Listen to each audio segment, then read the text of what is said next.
Welcome to my WOW podcast, Success Leaves Circles, and today I'm joined by the fabulous Tania Soulos. Tania is a highly skilled executive coach and a learning and development professional with over 20 years experience working with senior executives in professional and financial services in Australia and the US. Her passion is to work with senior management to solve business issues efficiently and effectively. And she also is extremely passionate about making sure that the people grow professionally and personally along the way. Tania, after many years in corporate and high-stress environments, she found that the secret to success was uncovered through balance. And as a leader and a director or a manager, she found that you could take this learning and literally run with it, or as Tania would call, walk with it, where you can join Tania and her team to get out of the office and out into the big wide world, get some vitamin D on your head. And by doing this, you can make a real difference by simply balancing those unhealthy hours. And this will not only be beneficial to you and your style of management, but also to your team.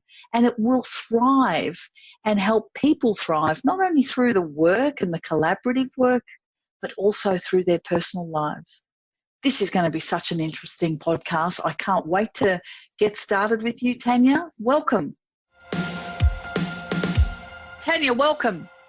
And thank you for being here today. Can you tell us a little bit about your journey so far and how you came about to creating Talk? Yes, so believe it or not, I'm a chartered accountant by qualification. That was a long time ago. I did a 2+2 at PW back in the day. And basically once I got qualified, I thought, I don't want to be an accountant anymore. I can't see myself being an accountant the rest of my life. So I moved into the learning and development team at PW. I was there through the merger with CNL and was responsible for a whole bunch of the merger methodology training, worked on some global projects, ended up with PwC in the US.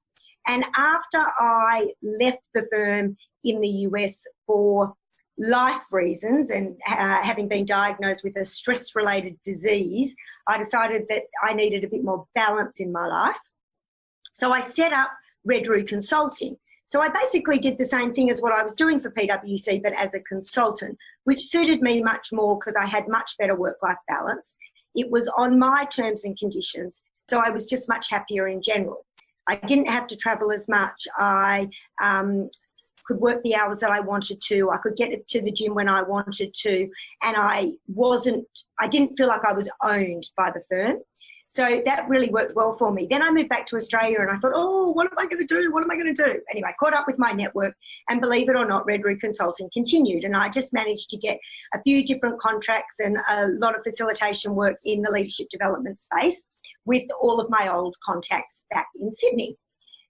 Then a few years on, I was like, I think I'm going to be single and not necessarily get married and have kids that I thought I might have previously. I need to find something to do for the rest of my life to keep me in the manner to which I'm accustomed, but that I really enjoy doing. And I'd spent a lot of time travelling, and I was previously known as the Holiday Queen.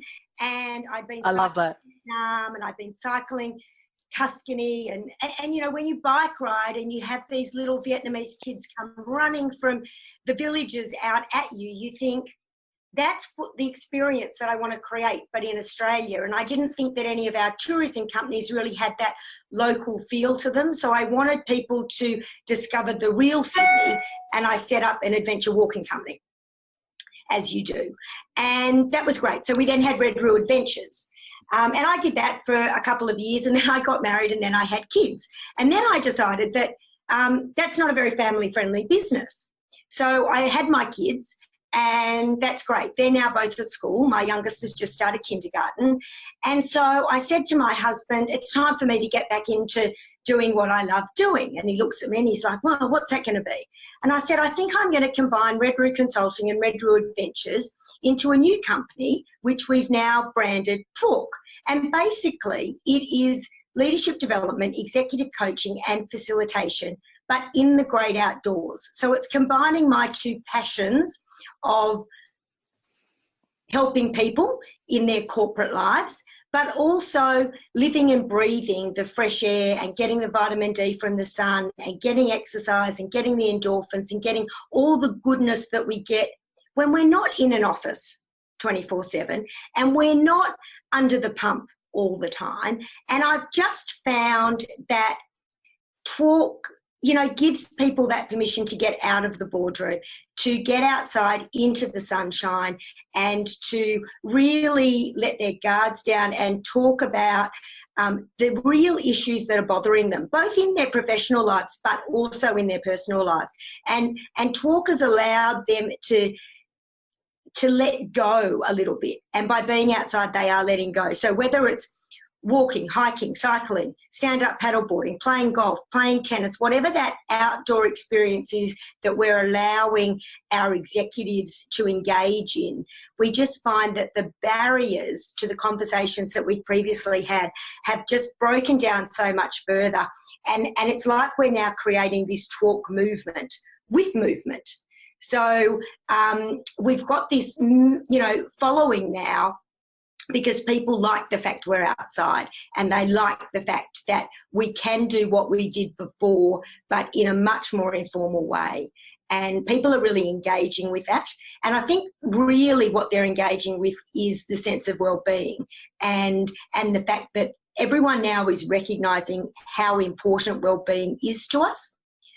From when we're little as kids to when we're adults and beyond. And, you've only got to look at the mental health crisis in the country, around the world, to understand where this wellbeing aspect is coming from and how corporates now are getting on board with the wellbeing aspect of leadership and understanding that unless you give people permission to get outside and to not work 24/7, that people are going to remain happy, healthy, motivated individuals and not be, in the dark, in boardrooms, working 24/7, not breathing, not seeing the light, and not being happy doing what they're doing because they are literally working 24/7 and not spending time doing the things that they love to do. And, I always remind people, we work to live and we don't live to work. So it's about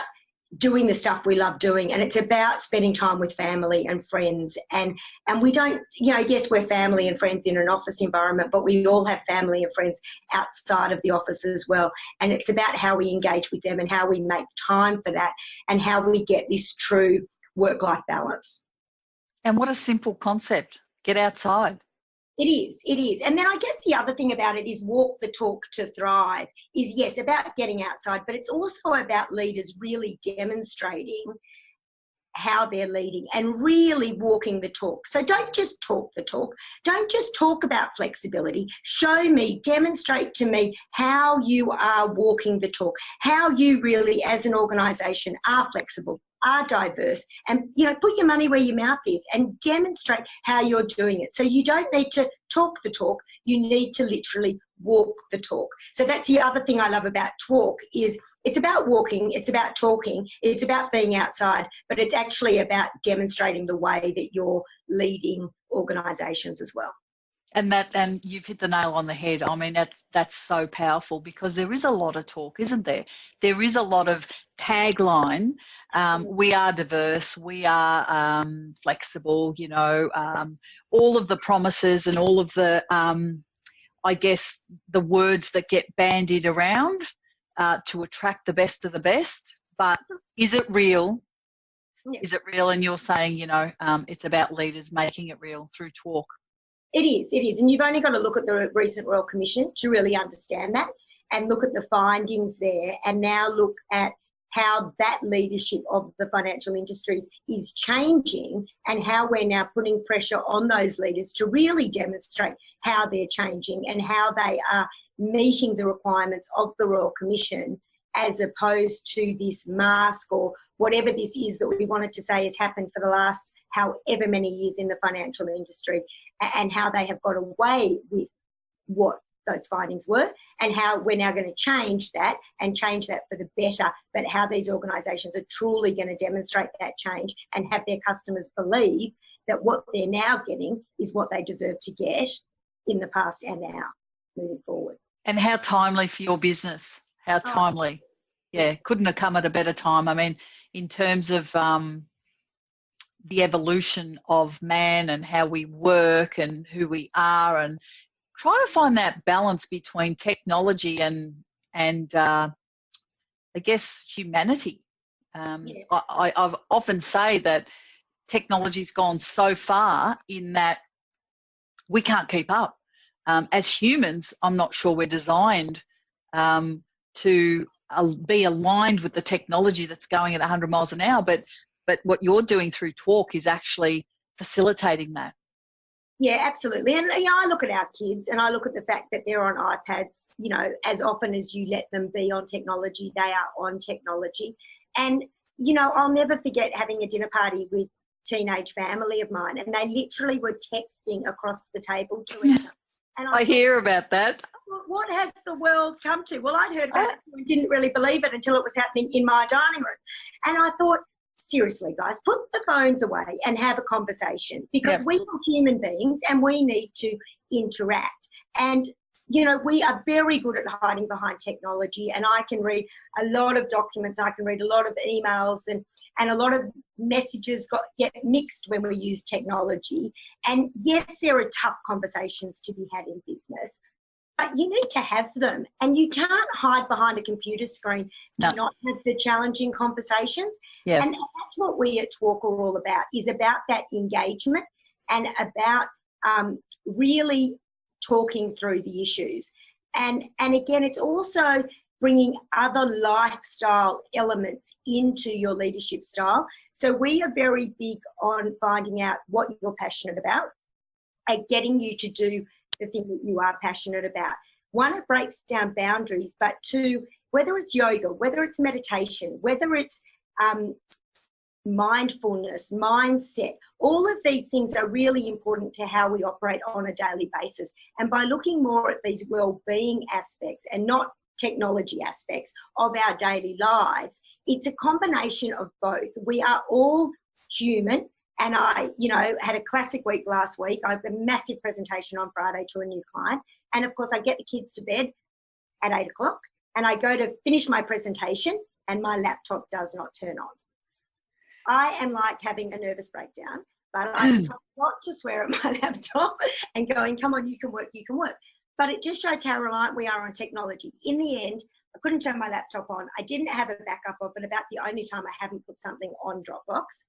Anyway, because it was not yet finished, I go upstairs to the desktop, I start recreating it. I then say to myself at about 10 o'clock at night, hang on, it's a talk. You are taking this client for a talk in Hyde Park, around the Botanical Gardens, down to the Opera House. You don't need a presentation.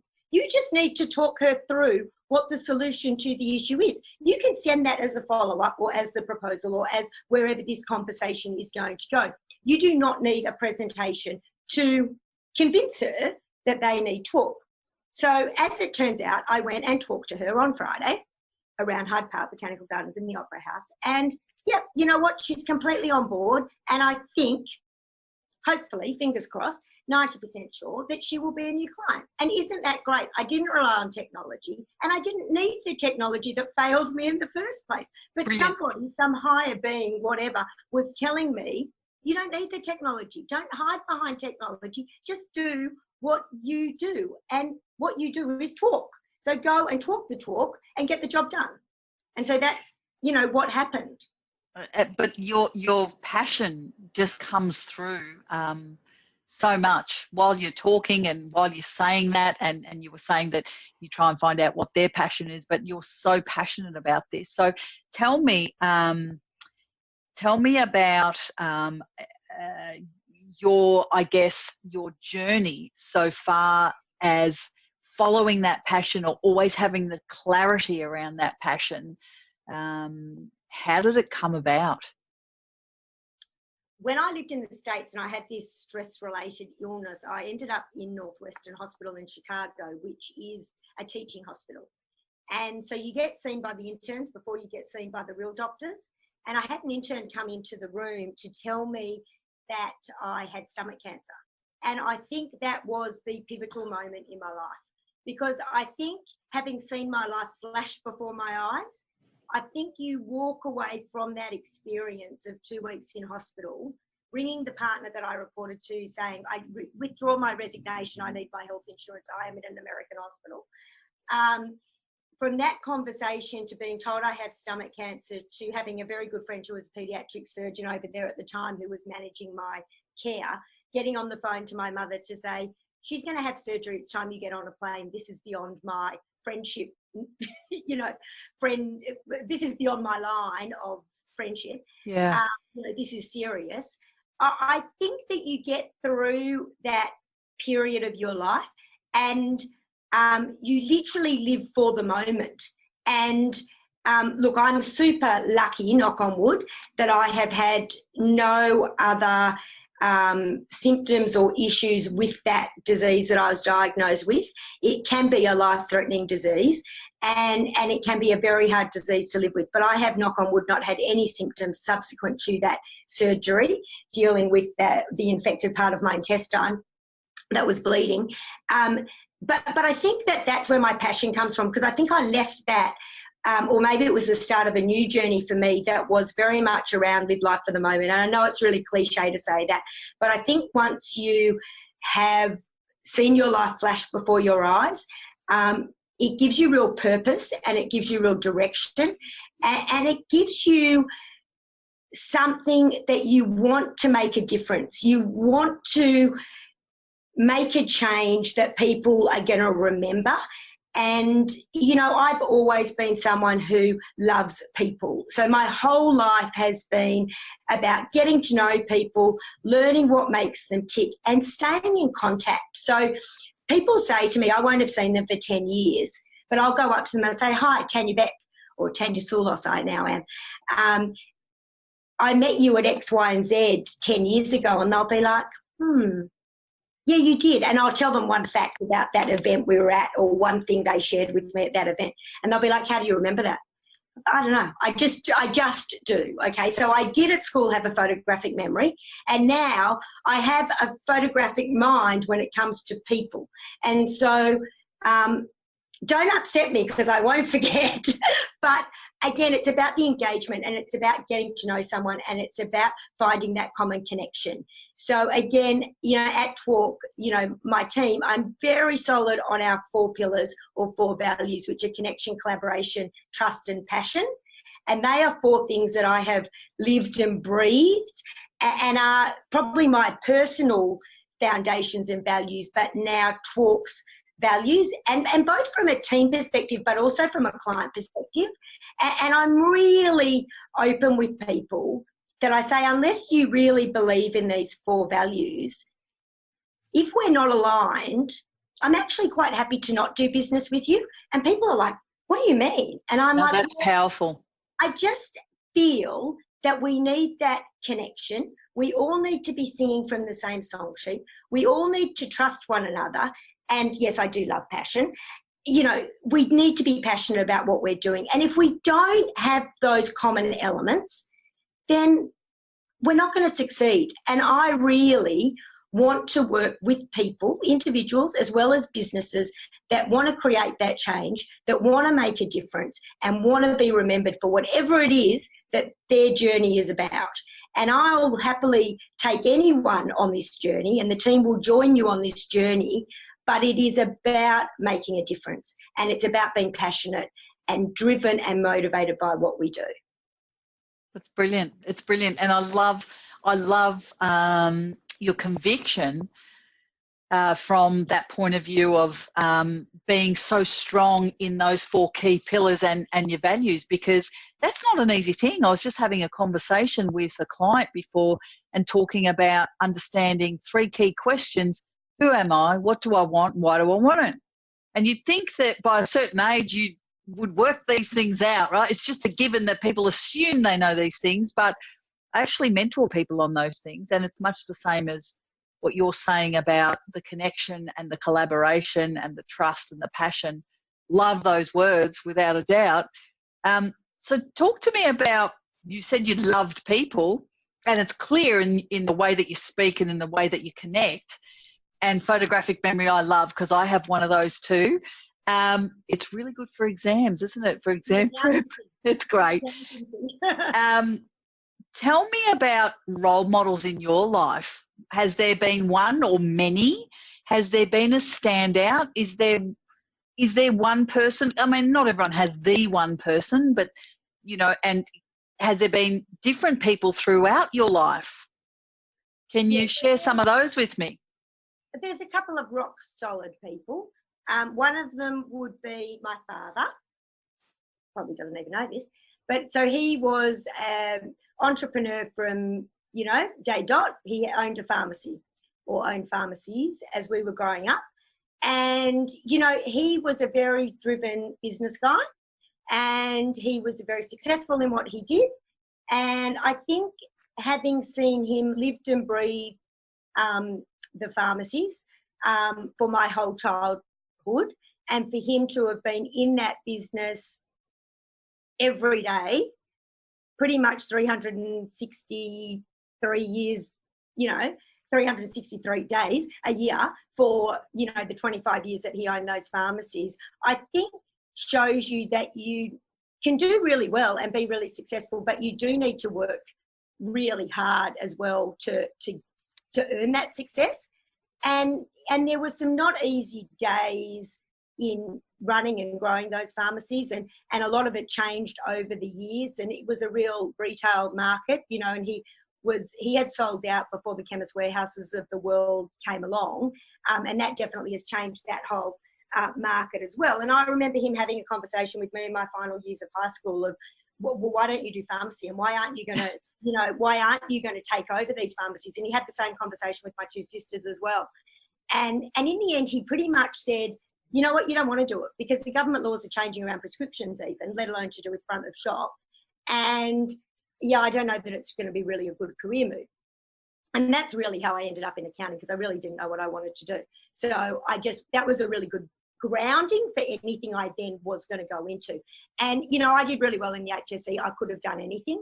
But again, I'm not one of these people that marks is really important to what you're going to do, even though, you know, we were brought up that, you know, our parents expected high things from us. And we, as well, were pretty driven to get those marks and get those results and please our parents.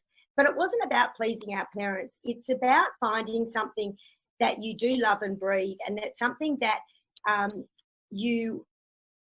just think that if you truly love what you do, it's not work.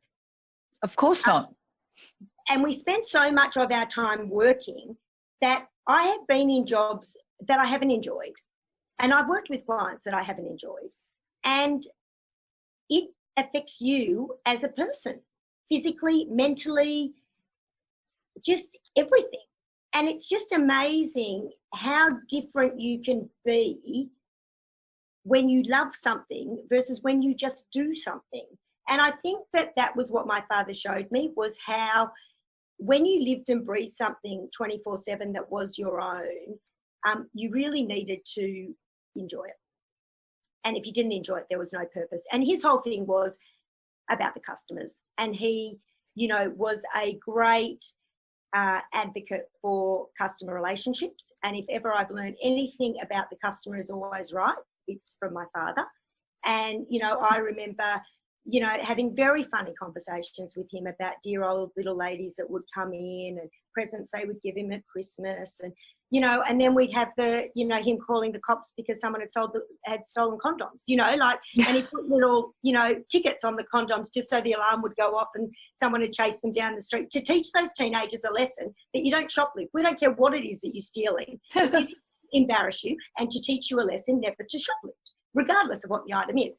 But I think that he, as a mentor, has been amazing, and he still is a massive supporter of mine. And, you know, when I set up Red Road Adventures, he used to come on some of the walks with me and drive the bus. And, you know, he was retired, but still such a massive supporter of myself and my sisters in their careers as well.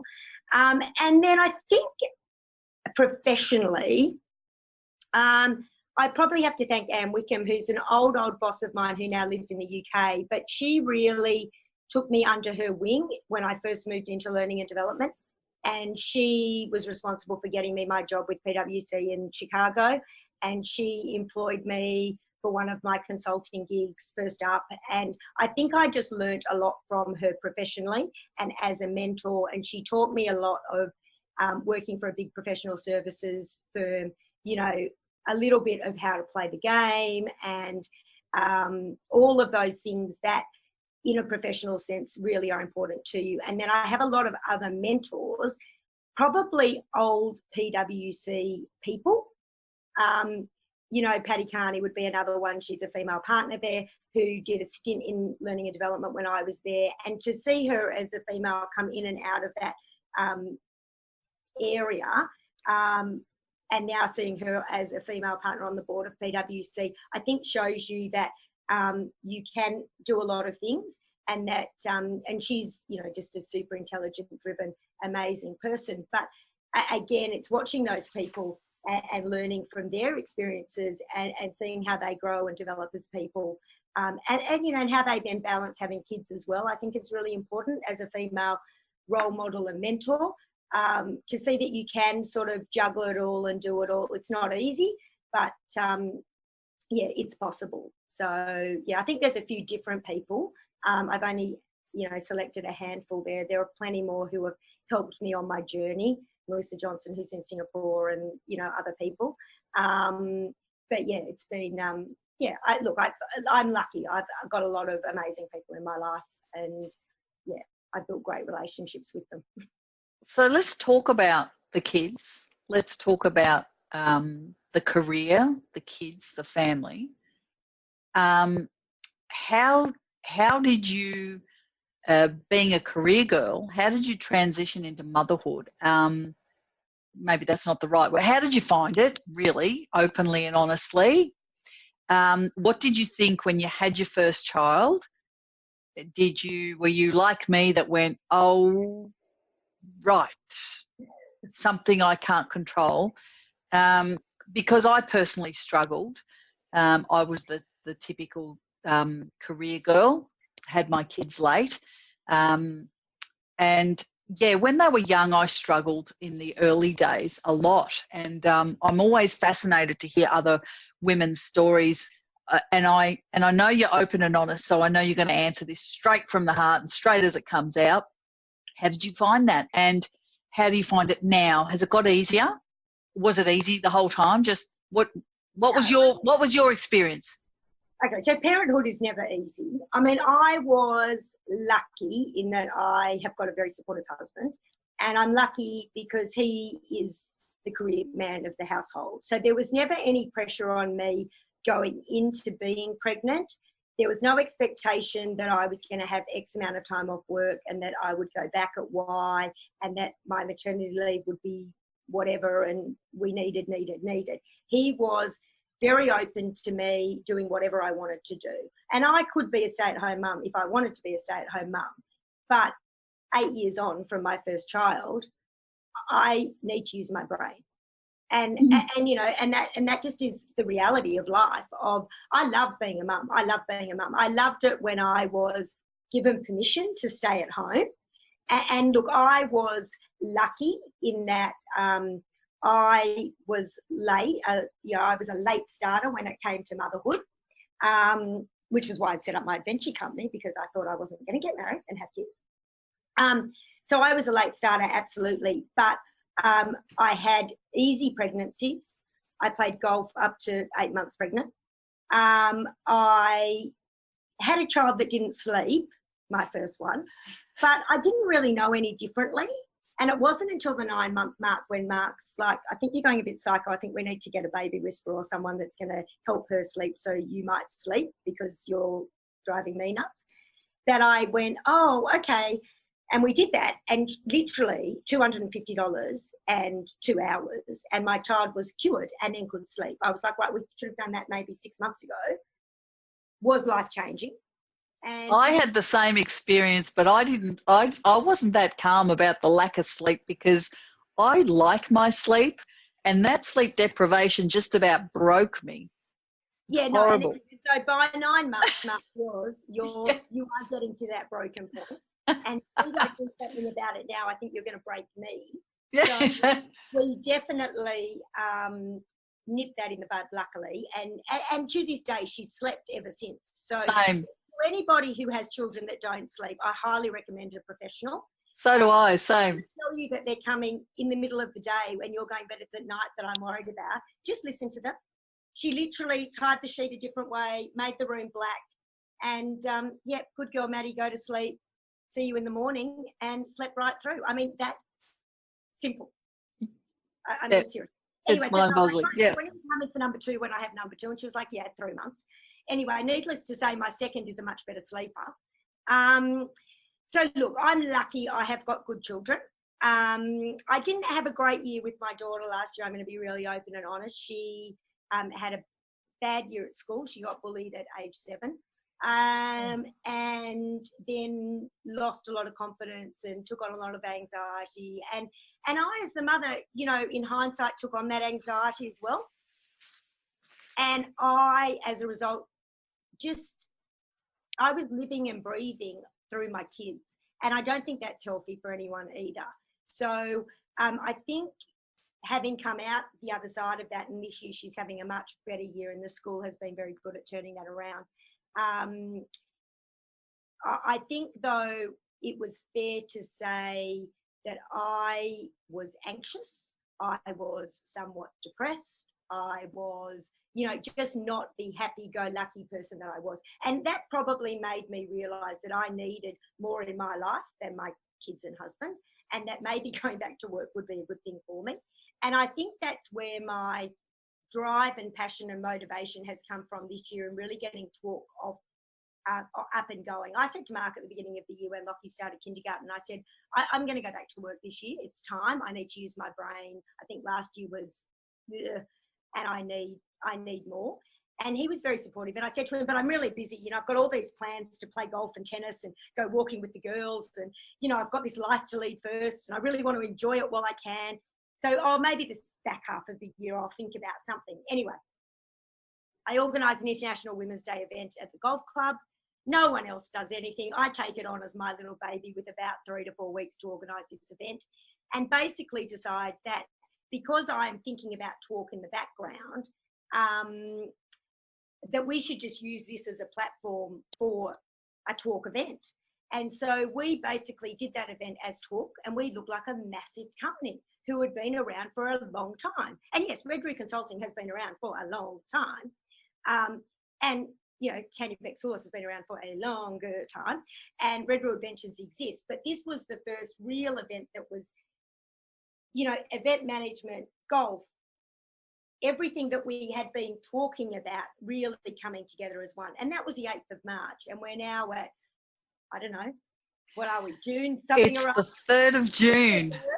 And in 3 months, this thing has taken on a life of its own. And what's so exciting about it is the fact that everyone resonates with it, and the fact that everyone just gets it. It's just like, yeah, It makes sense. It just makes sense. And it's blooming because it makes sense. And it's blooming because it's giving people permission to do what they want to do. And that sounds so silly and so simple. But we say, yep, I'd love to take you for a round of golf, but you need to take an afternoon out of the office to do that. And they go, okay, let me see when I can do that. They do that because you're going to give them the coaching on the golf course, not golf, executive coaching on the golf course. And I have to admit, my golf game has come so far in 3 months because I've got bet it has. really good business guys who can all play golf. I can't. So going, stop moving your head when you putt. Stop doing this when you know, and I'm like, oh my God, my golf game is like improving. Leadership skills, I think, are improving. And so it's like a win-win all round. And, you know, even the wives are like, he got home at 5:30 off the golf course. He can do that whenever he wants. So it's this whole momentum and, you know, movement that talk is creating. It's brilliant. So, yeah, it's great. We love it. So I want to finish up with one last super duper question, if you like. And I read this somewhere where it said, what is ordinary to you is extraordinary to me, which means that, what we do every day, we think that everybody else does that, but they don't. But they don't. So what would be your superpower? Well, I think really from where talk was born is what made me realise that maybe I do know what I'm talking about. So I literally did Coast Trek with some school mums about 3 years ago. And this was 4 years ago. So it was kindy. My daughter's only 3. So, yeah. So I was walking with a bunch of mums. This mum had taken on a new role and she was trying to define that role. And these walks that we did on a Saturday morning training were very much her transition from her week at work to her weekend at home with the family. And so we would walk and talk, and as all females do, and literally she'd be sort of talking through the issues that were bothering her at work to transition into a nice, calm, beautiful weekend with her kids and husband. And she had no idea what I used to do for a living, but I would just ask her questions while we were walking. So I didn't answer any questions.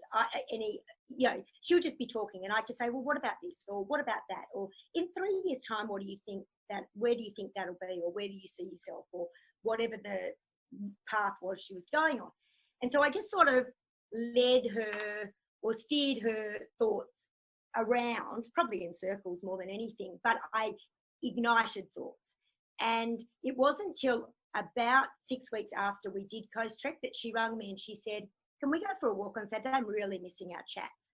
And I said, what are you missing? And she said, I just am missing the letting go between the Friday and my weekend. And I didn't realise how powerful those conversations I was having with you were. And I said, well, you realise what I used to do for a living? And she said, no idea. So I tell her that I'm leadership, executive coach, whatever. And she goes, oh my God, now every single one of those questions, I now get where you were coming from. Yes. So she literally burst into laughter. And she was the one who said, because I said, well, I really had this outdoor adventure thing going and I really had this consulting thing. And she's like, well, why can't you do? Like what we did for Coast Trek was what you want to do. Just go forth and do it. So then when I said to Mark, I'm going to do Leaders Walk the Talk, which is our talk, thanks to my good branding guy, Neil. You can have his details, anyone who needs a good name for your business. I am not responsible for it. Great name, by the way. Great name. So thanks, Neil Hazelman. If anyone wants his contact details, let me know. He is amazing. But yeah, so I took Leaders Walk the Talk and he created Talk. But, Sarah was the one who said, just do it. It's a great idea. And I bought into it without even buying into it. And, it's that, I just believe in people and I really, I support everyone, but I do love supporting young female entrepreneurs as well. So, people laugh. I've got a shoe addiction and I have bought 8 pairs of shoes at one shop in Mossman since January. And, we all have shoe addictions, don't we? If you need shoes or handbags and you're based in Sydney, go and check out the Nowhere Nation at Mossman. Nikki will look after you. And look, that's someone that I believe, she's 26. She went to design school out of at the university. She won a Tony Bianco design competition. And she now has her own store in Mossman, which I think as a 26-year-old is pretty ballsy. Power to her. Power to her. So, yes. I just love stories like that. And so do I. And I've got another girlfriend who now lives in San Francisco who I, hadn't seen for about 30 years. I'm not that old. When I was in San Francisco in March helping my sister with a book tour. But I saw her and I said, oh, what are you doing? And she says, I invest in female entrepreneurs. And she basically sits on boards as a female and mentors these female CEOs and whatnot of these amazing tech companies out of San Fran and the west coast of the US. And I am like, that is what the world needs more of. And it's people like that that I really align myself to because I just see the power and the passion and the give back and just that, we're all human beings. We all just need love and support. And, that's sort of our give back as well, is that we have got all these skills and knowledge and we've developed all this stuff over, the 25, 30 years that we've all worked for. But now is our time to really help the younger generations come into their own And I think with the millennials, the walk the talk concept resonates with them. They love getting out doing stand-up paddleboarding and wrapping that into a team building activity. You know, we partner with a song company that's global, that does team building through song. And it's an amazing experience. And it's about the experiences. It's about getting out of the introverts, the other side of them. You know, you get that accountant who has never said boo at the coffee machine with a guitar in his hand, with, you know, a drummer, with whatever. And it's like, oh my God, I didn't even know you had a personality. And look at you up there in front of, you know, 200 people, 1,000 people, 5,000 people, whatever it might be. And it's like, but you're just the IT guy. And that's the power of what you do. Giving these people, it's about getting them into their comfort zones. And by getting people into their comfort zones, you just grow them. It's brilliant. Yeah, whether it's brilliant. Yeah. Congratulations on what you do. I love it. I really think it's the start of something huge, to be honest. I think it's the next wave of corporates, people like me stuck in offices that actually need to get out and talk. Yeah, literally. Pardon the pun. Yeah. I want to thank you. I want to thank you, Tania, for your time today. Absolutely beautiful talking to you. Would love to, I could talk to you for hours, obviously, because you're a talker and so am I. So God help anyone trying to get a word in. But I thank you for your time. Say that again. When you come to Sydney next, we'll go for a walk. Absolutely. I'd love to go for a walk. It'd have to be a good couple of hours though. Oh yeah. At least. Like the coast or something, so we can talk all day long. Where are you in Sydney? Well, our offices are in North Sydney, but we do a lot on the coastal walk in the Beautiful, beautiful. And you know, one of the most beautiful cities in the world. So how can you go wrong doing that? Absolutely beautiful. But we do have people in the States as well. So if you want to talk in Central Park in New York or across the Golden Bridge in San Fran, you know. Brilliant. We have people here, there and everywhere. So brilliant. Brilliant. As I say, it's growing by the day and it's exciting. Thank you for sharing yourself with the world and what you do and your passion, and thank you for sharing with us today. Thank you, Tania.